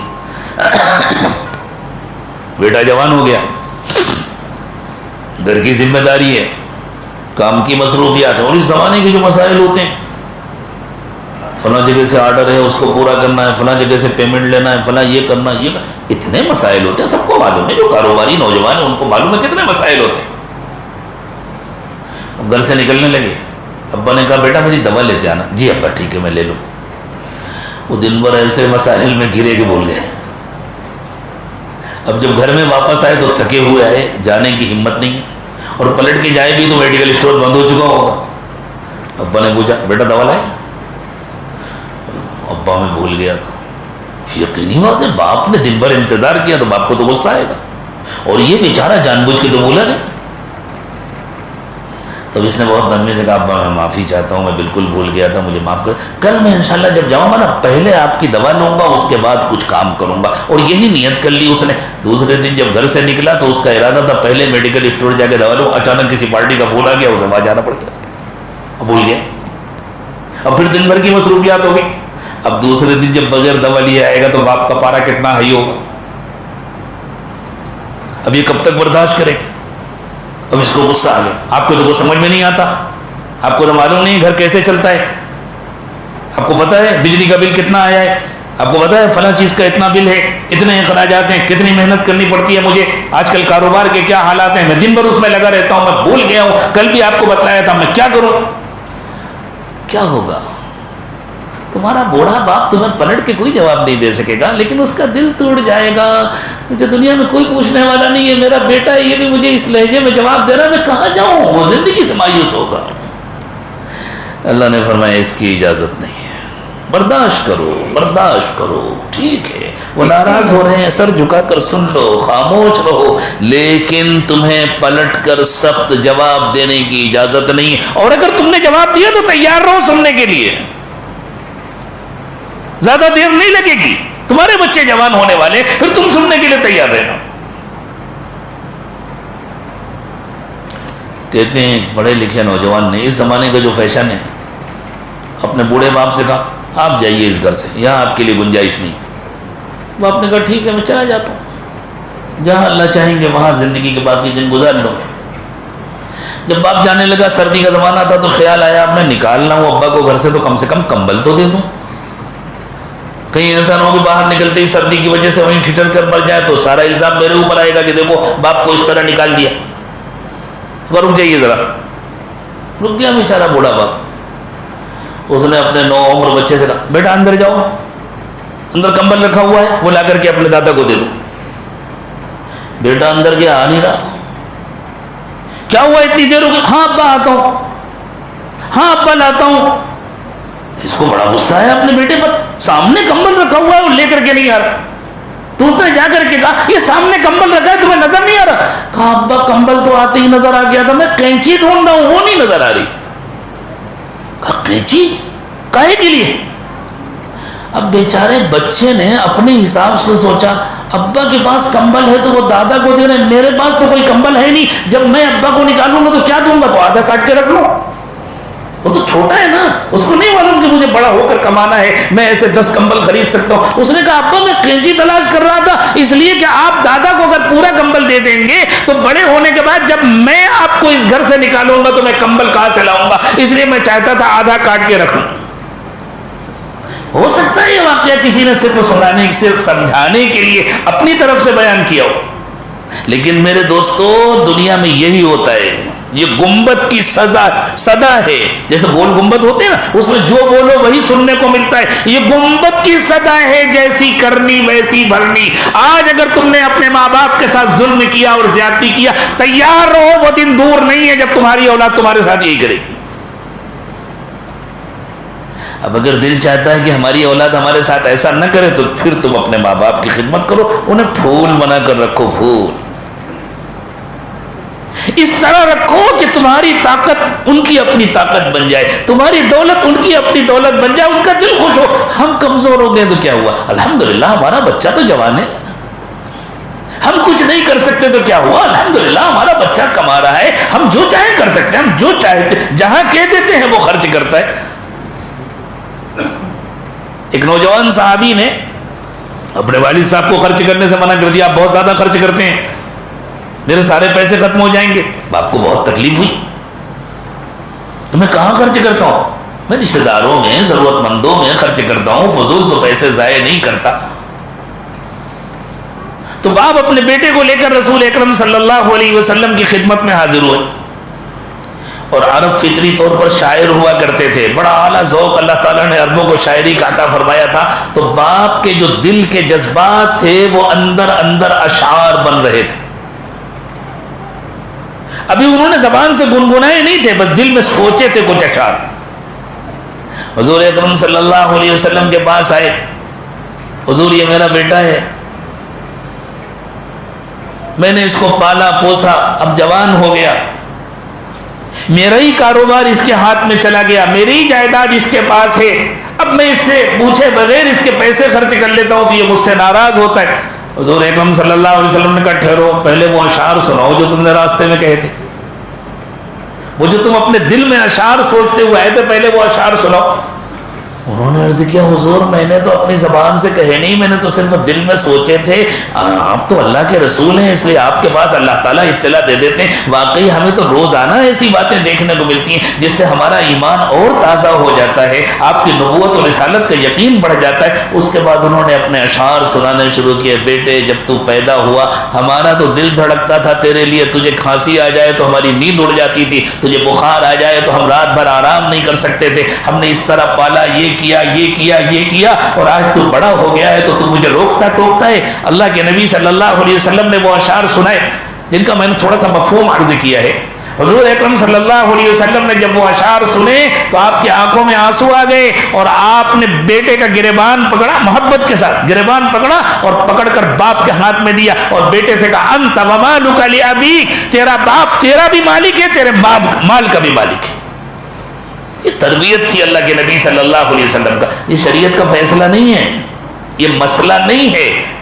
بیٹے نے جو پیسہ کمایا اس کا مالک بیٹا ہے، باپ اس کا مالک نہیں ہے، لیکن یہ تربیت تھی اللہ کے نبی صلی اللہ علیہ وسلم کی کہ ماں باپ کے ساتھ اس طرح رہو کہ ماں باپ کو یہ احساس ہو کہ بیٹے کا جو کچھ ہے ہم اس کے مالک ہیں، ہم جو کہتے ہیں ہمارا بیٹا کرتا ہے۔ ایسا کردار پیدا کرو اپنے اندر، تو کل کو انشاءاللہ جب تم بوڑھے ہو جاؤ گے تمہارے بچے تمہارے ساتھ ہی کریں گے۔ یہ تو سب کا دل چاہتا ہے کہ ہمارے بچے ہمارے ساتھ ایسا کریں، لیکن پہلے تمہیں ادا کرنا ہوگا، پہلے تمہیں یہ کردار اپنانا ہوگا، پہلے تمہیں اپنے ماں باپ کے ساتھ ایسا کام کرنا ہوگا۔ تو جب بوڑھے ہو جائے ماں باپ تو تمہارا انداز ان کے ساتھ کیا ہو؟ اللہ اکبر۔ ایک بہت پیاری تمثیل کے ذریعے اللہ تعالیٰ نے اس بات کو سمجھایا۔ اب تو ماشاءاللہ فارم کے انڈے آتے ہیں، فارم کی مرغیاں آتی ہیں، لیکن جس زمانے میں گھروں میں مرغی کے نیچے انڈے رکھے جاتے تھے اور پھر بچے نکلتے تھے، تو یہاں جو بڑی عمر کے لوگ ہیں انہوں نے تو وہ دور دیکھا ہوگا نا، جب مرغی نکلتی تھی اپنے بچوں کو لے کر، چھوٹے چھوٹے معصوم نہایت خوبصورت چوزے ان کو لے کر جب مرغی نکلتی تھی چرانے کے لیے، اور اسے کوئی خطرہ محسوس ہوتا تھا، کوئی چیل آ گئی، کوئی کوا آ گیا جو اس کے کسی بچے پر حملہ کر سکتا ہے، تو مرغی ایک آواز نکالتی تھی اور سارے بچے اپنی ماں کے پاس آ جاتے تھے، اور وہ اپنے دونوں پروں کو یوں اٹھا لیتی تھی۔ ابھی بھی دیہاتوں میں ایسے ہی ہوتا ہے، مرغی اپنے پروں کو یوں اٹھا لیتی ہے اور سارے بچے پروں کے اندر آ جاتے ہیں، اور پھر وہ اپنے پروں کو بند کر لیتی۔ اگر زور سے دبا دے تو بچے مر جائیں، اور اگر زیادہ کھلا رکھے تو شکاری پرندے کو نظر آ جائیں، اور وہ بند کر لیتی ہے، لیکن بڑی محبت کے ساتھ بند کرتی ہے۔ اللہ تعالیٰ فرماتے ہیں جس طرح مرغی اپنے بچوں کو اپنے پروں کے اندر چھپا کر کے تحفظ فراہم کرتی ہے اور بچوں کو اطمینان ہو جاتا ہے ہماری ماں نے ہماری حفاظت کا انتظام کر لیا، تم اپنے بازوؤں کے اندر اپنے ماں باپ کو اس طرح سمیٹ کر کے رکھو کہ تمہارے رہتے ہوئے انہیں اپنے تحفظ کا احساس ہو۔ یہ ہے وہ پورا منظر جس کو قرآن نے بیان کیا، وَخْفِضْ لَهُمْ۔ اب میں اشارہ بھی کروں گا، ترجمہ بھی کروں گا، آپ کو یہ پورا منظر ایسا لگے گا گویا نظر آ رہا ہے۔ یہ قرآن پاک کا کمال ہے، قرآن الفاظ میں منظر دکھاتا ہے، ایسا لگتا ہے جیسے ایک منظر سامنے آ رہا ہے اور ہم اپنی آنکھوں سے دیکھ رہے ہیں۔ وَخْفِضْ لَهُمَا جَنَاحَ الذُّلِّ مِنَ الرَّحْمَةِ۔ ان دونوں کے لیے محبت کے ساتھ اپنے نرم بازوؤں کو جھکا لو، یعنی ان کو بڑی محبت کے ساتھ، بڑی ہمدردی کے ساتھ اپنے پیار بھرے بازوؤں کے اندر سمیٹ لو، جیسے کوئی پرندہ اپنے بچوں کو اپنے بازوؤں میں سمیٹ لیتا ہے۔ اور یہ نہ سمجھنا کہ تم نے اتنا کیا تو ان کا حق ادا ہو گیا، حق تو کبھی نہیں ادا ہو سکتا۔ جو مشقت انہوں نے برداشت کی ہے، جو احسان انہوں نے تم پر کیا ہے، سب سے بڑا احسان یہ ہے کہ انہوں نے تم کو جنم دیا۔ یہ میں عرف کے اعتبار سے کہہ رہا ہوں، اللہ نے ان کو ذریعہ بنایا، حقیقت میں تو پیدا کرنے والے اللہ ہیں۔ اسی لیے میں نے ابتدائی گفتگو میں تمہید میں یہ بات صاف کر دی تھی کہ اصل میں کرنے والے تو اللہ ہیں، لیکن اللہ نے ذریعہ بنایا، تو اس ذریعے کو سامنے رکھ کر کے یوں کہیں سب سے بڑا احسان تو یہ کہ انہوں نے تم کو جنم دیا ہے۔ تم انہیں کھلا سکتے ہو، پلا سکتے ہو، تم ان کے ہاتھ پیر دبا سکتے ہو، تم ان کا علاج کر سکتے ہو، تم تو ان کو جنم نہیں دے سکتے نا، تو تم ان کے اس حق کو ادا نہیں کر سکتے۔ تو حق یہ ہے کہ ان کا حق کبھی نہیں ادا ہو سکتا، جو تم سے ہو سکے وہ کرو، اور اس کے بعد اللہ تعالیٰ سے دعا کیا کرو، وَقُلْ رَبِّ ارْحَمْهُمَا كَمَا رَبَّيَانِي صَغِيرًا۔ اللہ جس طرح میرے بچپن میں انہوں نے مجھے پالا ہے، اور جس طرح میرے بچپن میں انہوں نے میری ہر ضرورت کا خیال کیا ہے، اللہ آپ بھی ان کے ساتھ مہربانی کا معاملہ فرمائیے، ان کی ہر ضرورت پوری کر دیجیے۔ زندگی بھر تمہیں ان کی خدمت کرنی ہے، اور جب وہ اللہ کے پاس چلے جائیں تو ہمیشہ ان کو یاد رکھنا ہے، ان کے لیے صدقہ کرنا ہے، ان کے لیے خیرات کرنا ہے، ان کے لیے دعائیں مانگنی ہے، ان کے لیے ایصال ثواب کرنا ہے، اپنی پوری زندگی ان کی خدمت کرتے رہنا ہے۔ تو پھر اس کی امید رکھو تمہارے بعد والے تمہاری خدمت کریں گے، تمہاری زندگی میں بھی خدمت کریں گے، اور تمہارے مرنے کے بعد تمہارے لیے ایصال ثواب بھی کریں گے، اور اس کا تم کو فائدہ ہوگا۔ یہ تو ہے اعلیٰ درجے کی اخلاقی تعلیم۔ خبردار رجوع نہ کرنا، خبردار لہجہ نہ بدلنے پائے۔ اس اعلیٰ درجے کی اخلاقی تعلیم پر 100% عمل کر لینا تقریباً ناممکن ہے۔ پھر کیا ہوگا؟ کبھی تو جھنجھلاہٹ آ جائے گی، کبھی تو لہجہ بدل جائے گا، کبھی ایسا بھی ہوگا کہ وہ اپنے بڑھاپے کی وجہ سے جھنجلا رہے ہیں اور تم اپنے تکان کی وجہ سے جھنجلا رہے، تم اتنے تھک کر کے آئے ہو، اتنے مسائل میں گھرے ہوئے ہو، اتنے پریشانیاں ہیں، تمہیں کہیں ادائیگی کرنی ہے، جہاں سے پیمنٹ آنا تھا وہ آیا نہیں، جس نے چیک دیا تھا وہ باؤنس ہو گیا، اب تمہیں جواب دینا ہے، تمہیں حساب دینا ہے، مسائل اس میں، اس کی وجہ سے تمہارا لہجہ بدل گیا، تمہارا دل بالکل نہیں چاہتا تھا لیکن بدل گیا لہجہ، اور ان کا دل دکھ گیا، تو کیا ہوگا؟ اللہ تعالیٰ جو تعلیمات دیتے ہیں نا وہ عملی ہوتی ہیں، اللہ تعالیٰ کے زمینی حقیقتوں کا لحاظ کیا جاتا ہے۔ تو اللہ نے فرمایا اب تک جو تمہیں تعلیم دی گئی وہ تو اعلیٰ درجے کی اخلاقی تعلیم ہے، لیکن ہمیں معلوم ہے اس کو پورا کرنا ہمیشہ تمہارے بس میں نہیں ہے، تو اگر اس کے خلاف ہو گیا تو کیا ہوگا؟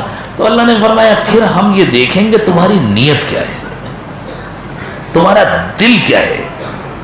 اگر تمہارے دل میں ماں باپ کی عزت ہے، احترام ہے، اور کبھی وقتی طور پر تمہیں کچھ جھنجلاہٹ ہو گئی، ہم معاف کر دیں، لیکن اگر تمہارے دل میں ان کی عزت نہیں ہے تو پھر تمہاری میٹھی میٹھی محبت بھری باتیں بھی ہمارے یہاں قبول نہیں ہوں۔ ربکم اعلم بما فی نفوسکم، تمہارے دلوں میں کیا ہے اس کو اللہ خوب جانتے ہیں، تمہارا رب اس کو خوب جانتا ہے۔ ان تکونوا صالحین، اگر تمہارے دل اچھے ہیں، اگر تمہارے دلوں میں ادب اور احترام ہے، اگر تمہارے دلوں میں محبت ہے، اور وقتی طور پر اچانک تمہیں کوئی جھنجلاہٹ ہو گئی اور بعد میں تمہیں ندامت بھی ہوئی، شرمندگی ہوئی، ارے کیا ہو گیا ابا غلطی ہو گئی معاف کر دیجیے، ان تکونوا صالحین، اگر واقعی تم دل سے نیک ہو، فإنہ کان للأوابین غفورا، تو پھر جن لوگوں سے غلطی ہو جاتی ہے اور وہ اس پر توبہ کر لیتے ہیں، نادم ہو جاتے ہیں، شرمندہ ہو جاتے ہیں، اللہ ان کو معاف کر دیتے ہیں۔ یعنی اگر کبھی اچانک کوئی غلطی ہو گئی اور کچھ لہجہ بدل گیا، ماں باپ سے بھی معافی مانگ لو، اللہ سے بھی معافی مانگ لو، اللہ معاف کر دیں گے۔ پھر فرمایا دیکھو یہ تو تھا ماں باپ کا حق جو بیان ہوا، باقی تمہارے جتنے رشتہ دار ہیں ان کے بھی حقوق ہیں، نانی نانا کے بھی حقوق ہیں، دادی دادا کے بھی حقوق ہیں، ماں کے حوالے سے خالہ کے بھی حقوق ہیں، ماموں کے بھی حقوق ہیں، باپ کے حوالے سے چچا کے بھی حقوق ہیں، پھوپھیوں کے بھی حقوق ہیں، جتنے رشتہ دار ہیں سب کے حقوق ہیں، اور تمہیں سب کے حقوق ادا کرنے ہیں، ہر ایک کا حق ادا کرنا ہے، ہر ایک کے ساتھ بھلائی کرنی ہے، ہر ایک کے ساتھ محبت سے رہنا۔ حکیم الامت حضرت اقدس تھانوی نور اللہ مرقدہ کو اللہ تعالیٰ نے بہت گہرا علم عطا فرمایا تھا، بڑی گہری سمجھ عطا فرمائی تھی، اور ان کے مریدین بھی اللہ اکبر اپنے وقت کے امام تھے، بڑے بڑے علماء ان کے مریدین تھے۔ ایک مرتبہ حضرت تھانوی رحمۃ اللہ علیہ نے اپنی مجلس میں ارشاد فرمایا، اگر میں چاہوں تو پورے دین کو ایک لفظ میں بیان کر دوں، پورے دین کا خلاصہ ایک لفظ میں بیان کر دوں۔ لوگوں کو تعجب ہوا، اتنا بڑا اللہ کا دین اور اس کا پورا خلاصہ ایک لفظ میں بیان کر دیں گے؟ تو ان لوگوں نے عرض کی حضرت بیان فرما دیجیے، ہمارا بھی فائدہ ہوگا۔ فرمایا پورے دین کا خلاصہ ہے حق ادا کرنا، اللہ کا حق ادا کرنا، نبی کا حق ادا کرنا، اساتذہ کا حق ادا کرنا، والدین کا حق ادا کرنا، رشتہ داروں کا حق ادا کرنا، پڑوسیوں کا حق ادا کرنا، جس کا جو حق اللہ نے مقرر کیا ہے وہ حق ادا کرنا، یہ پورے دین کا خلاصہ۔ عبادت کرنا، کہنا ماننا، اللہ کا حق ادا کرنا ہے، سنتوں کے مطابق زندگی گزارنا، نبی کا حق ادا کرنا ہے، اپنے بڑوں کا احترام کرنا، ان کا حق ادا کرنا ہے، والدین کا، رشتہ داروں کا، پڑوسیوں کا، حتیٰ کہ ہم جس ملک میں رہتے ہیں اس ملک کا، جس محلے میں رہتے ہیں اس محلے کا۔ علماء نے صاف صاف لکھا ہے، محلے کا راستہ ہے، اگر کسی نے غلط پارکنگ کر کے راستہ روکا اور دوسروں کو تکلیف پہنچائی، اللہ کیا حساب دینا پڑے گا۔ حق ادا کرنا ہے ہر ایک کا۔ تو اللہ تعالیٰ نے فرمایا تمہیں ایسا بننا ہے، تم سب کا حق ادا کرو، وَآتِ ذَا الْقُرْبَى حَقَّهُ، رشتہ داروں کا بھی حق ادا کرو، اور جن سے رشتہ نہیں ہے لیکن انسان تو ہیں، چاہے مسلمان بھی نہ ہو لیکن انسان تو ہیں، حضرت آدم اور حضرت حوا کی اولاد تو ہیں، اگر وہ ضرورت مند ہیں ان کا بھی حق ہے، ان کی بھی مدد کرو۔ والمسکین، ضرورت مندوں کا حق ادا کرو۔ وابن السبیل، اور مسافر کا حق ادا کرو۔ ایک بیچارہ مسافر ہے، اپنے گھر میں بہت اچھی حیثیت کا ہے لیکن یہاں اس کے پیسے ختم ہو گئے، تمہارے محلے میں آ گیا، بھئی اس کے ٹھہرنے کا انتظام کرو، اس کے کھانے کا انتظام کرو۔ پہلے زمانے میں تو مسجدوں میں باقاعدہ مسافروں کے لیے انتظام ہوتا تھا اور محلے والے اس کا خیال رکھتے تھے، اگر مسجد میں کوئی مسافر آیا تو لوگ دوڑ پڑتے تھے ہمارے گھر سے کھانا آئے گا۔ ہاں احتیاط کے ساتھ، اس زمانے کے جو حالات ہیں اس کے اعتبار سے ذرا آئی ڈی وغیرہ دیکھ کر کے اور ذرا کیمرے وغیرہ لگا کر کے کہ خدا نخواستہ کوئی مسافر بن کر دھوکہ نہ دے، تو احتیاط ضروری ہے، لیکن حق ہے اس کا، اللہ تعالیٰ نے مقرر فرمایا وَآتِ ذَا الْقُرْبَى حَقَّهُ، رشتہ دار کا بھی حق ادا کرو، والمسکین، ضرورت مندوں کا بھی حق ادا کرو، وابن السبیل، اور مسافروں کا بھی حق ادا کرو۔ اور یہ کب ادا ہو پائے گا؟ اگر تمہارے اپنے سال میں 3 ٹور تو کشمیر کے ہوتے ہیں اور 1 ٹور تمہارا یورپ کا ہوتا ہے، اور سال میں 2 مرتبہ تمہارے عمرے ہوتے ہیں، تو پھر تمہارے پاس پیسہ ہی کہاں بچے گا کسی کا حق ادا کرنے کے لیے؟ تم بولو کہ بچا ہی نہیں ہے تو کیسے حق ادا کریں؟ فرمایا فضول خرچیاں بند کرو، نہ برائی میں فضول خرچی کرو، نہ نیکیوں کے کاموں، نہ نیکیوں کے عنوان سے فضول خرچی کرو، فضول خرچیاں بند کرو، اپنے پیسے بچاؤ، اور جہاں اللہ نے خرچ کرنے کا حکم دیا وہاں خرچ کرو، جن کے حقوق اللہ تعالیٰ نے تمہارے ذمہ لاگو کیے ان کے حقوق ادا کرو۔ ولا تبذر تبذیرا، فضول خرچی مت کرو، ان المبذرین کانوا اخوان الشیاطین، فضول خرچی کرنے والے شیطانوں کے بھائی ہیں، وکان الشیطان لربہ کفورا، اور شیطان اپنے رب کا نافرمان ہے۔ یہ ہیں وہ پیاری تعلیمات جو اللہ تعالیٰ نے ہمیں عطا فرمائی ہیں نبی پاک صلی اللہ علیہ وسلم کے ذریعے۔ یہ بتلاؤ اگر یہ تعلیمات ہماری زندگیوں میں آ جائیں تو ہم سے زیادہ اچھی زندگی کسی کی ہوگی؟ ہمارے محلے نمونہ بن جائیں، ہماری بستیاں نمونہ بن جائیں، ہم دوسروں کے لیے نمونہ بن جائیں۔ جو آج ہم کو اپنے ملک میں بوجھ سمجھتے ہیں، اپنے ملک کیا ہمارے ملک میں جو آج ہم کو بوجھ سمجھتے ہیں، وہ پھولوں سے زیادہ ہماری حفاظت کرنے لگے۔ وہ کہیں بھائی اتنی اچھی ان کی زندگی ہے، ہمیں تو ان کی زندگیاں سیکھنا چاہیے، ہمیں بھی ان کا جیسا بننا ہے۔ تو بچوں، مجھے تم سے خاص طور سے یہ کہنا ہے، اپنے ماں باپ کی قدر کرو، اپنے بڑوں اور بزرگوں کی قدر کرو، اللہ کا کہنا مانو، اپنے بزرگوں کا کہنا مانو، اللہ کی عبادت کرو، زندگی کو گناہوں سے خالی کرو۔ اللہ تمہیں دین دنیا کی کامیابیوں سے نوازے، اللہ دونوں جہانوں کی سعادتوں سے نوازے، اور انتظار مت کرو اس کا کہ تم بوڑھے ہو اور تمہارے بچے تمہاری بے ادبی کریں اور تمہارے ساتھ گستاخی کریں۔ ابھی اپنے ماں باپ کی خدمت کرو، اور اپنے بچوں کی انشاءاللہ ابھی اپنی اچھی تربیت کی فکر کرو، اور جب تمہارے بچے ہوں تو ان کی اچھی تربیت کی فکر کرو۔ پھر امید رکھو انشاءاللہ کہ جب تم بوڑھے اور کمزور ہو جاؤ گے تو تمہارے بچے تم کو پھولوں کی طرح سنبھال کر کے رکھیں۔ اللہ مجھے بھی اس کی توفیق عطا فرمائے، آپ کو بھی اس کی توفیق عطا فرمائے۔ اب تو ہر دل میں آ رہا ہوگا، اب تک تو بہت غلطیاں ہو گئی، ان کا کیا ہوگا؟ تو اللہ کے نبی صلی اللہ علیہ وسلم نے ارشاد فرمایا، تائب من الذنب کمن لا ذنب لہ، جو سچی توبہ کر لیتا ہے اللہ اس کے سارے گناہ مٹا دیتے ہیں، بالکل ڈیلیٹ کر دیتے ہیں۔ ایسا ہو جاتا ہے گویا گناہ کیا ہی نہیں، تو توبہ کر لیتے ہیں ہم سے۔ اسی نیت کے ساتھ توبہ کے کلمات پڑھ لیتے ہیں کہ اللہ آج تک جتنے گناہ ہوئے معاف فرما دیجئے، ہم سے اپنے بڑوں اور بزرگوں کی شان میں جو بے ادبیاں ہوئیں اللہ ان کو بھی معاف فرما دیجئے، کسی کا دل دکھا اللہ ہم ان سے بھی معافی مانگ لیں گے، آپ ہی ان کو خوش کر دیجئے، ہم اپنا رویہ بدل لیں گے، ہم معافی مانگتے ہیں۔ اور ساتھ میں جو لوگ اپنی کامل تربیت اور اصلاح چاہتے ہیں اور سلسلے میں داخل ہونا چاہتے ہیں، وہ انہی توبہ کے کلمات کو پڑھتے ہوئے سلسلے میں داخل ہونے کی نیت کر لیں، انشاءاللہ ان کا بھی فائدہ ہوگا۔ پڑھیں ساتھ میں، بسم اللہ الرحمن الرحیم، لا الہ الا اللہ محمد الرسول اللہ صلی اللہ علیہ وسلم، آمنت باللہ وملائکتہ وکتبہ ورسلہ والیوم الآخر والقدر خیرہ وشرہ من اللہ تعالی والبعث بعد الموت، آمنت باللہ کما ہوا باسمائہ وصفاتہ وقبلت جميع احکامہ، اشہد ان لا الہ الا اللہ واشہد ان محمدا عبدہ ورسولہ، استغفر اللہ ربی من کل ذنب واتوب الیہ برحمتک یا ارحم الراحمین۔ جو لوگ سلسلے کے معمولات کی پابندی کرنا چاہتے ہیں وہ ہمارے پرانے احباب سے معمولات کے کارڈ لے لیں اور پابندی کریں تو انشاءاللہ بہت فائدہ ہوگا۔ جیسے کوئی آدمی نیت کر لے کہ اب میں علاج کروں گا لیکن دوا نہ کھائے تو فائدہ نہیں ہوتا، نیت کرنے کے بعد دوا بھی کھانا ہوتا ہے۔ اسی طرح جب معمولات کی پابندی کریں گے، رابطہ رکھیں گے تو اللہ تعالیٰ زندگیاں بدلیں گے، بلکہ دوسروں کے لیے نمونہ بنا دیں گے زندگیوں۔ تھوڑی دیر مراقبہ کر لیں، پھر دعا کریں گے۔